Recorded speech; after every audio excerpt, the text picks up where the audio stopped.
I want you to take a look at these two and then tell you the story behind it. Not when you're convicted.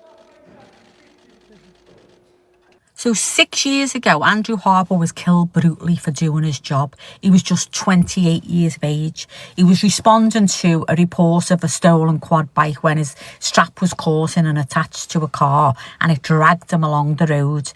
And now 6 years later, we're having to ask a question. How is it possible that the men that were convicted that you've just seen laughing and joking of his manslaughter could be released early? Albert Bowers and Jesse Cole were sentenced to 13 years in prison, and under the new sentencing arrangements, they may be eligible for release earlier than expected. How is that possible? And we have to ask, don't we, where is the justice in that? Because this wasn't just some minor offence, was it? It wasn't a little thing that they'd done. A police officer actually lost his life. A husband never came home. A family lost a son. A wife lost a man that she loved. And the consequences of that will last them a lifetime. It'll last forever, won't it? There is no early release, is there, for Andrew Harper and his family? There is no second chance for Andrew, is there? There is no going home to his wife. Yeah. Here we are talking about the people responsible potentially getting out of prison earlier than expected. You couldn't write it, could you? And before anyone says, oh, they were only young. Yeah, they were young, but so was Andrew. He was young too. He was 28 years of age. He had his whole life ahead of him. And Thames Valley Police Chief Constable has himself said that if Andrew's killers had been convicted now under the law that now bears his name, it's called Harper's Law, they would have received a life sentence. So tell me, how does that feel like justice?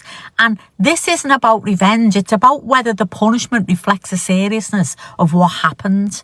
Because if we have to start telling families that someone can lose their loved one in the most horrific circumstances imaginable, while people responsible can potentially be back in society, can't they, earlier than expected, what message does that actually send? And what about the police officers that put their lives on the line every single day? What are we telling them?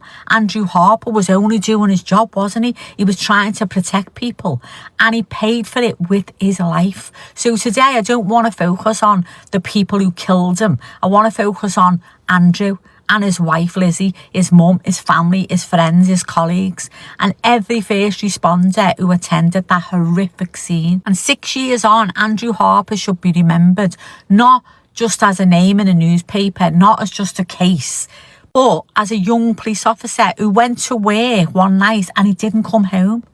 So rest in peace, Andrew, and to Lizzie and Andrew's family. We haven't forgotten him, and we haven't forgotten you.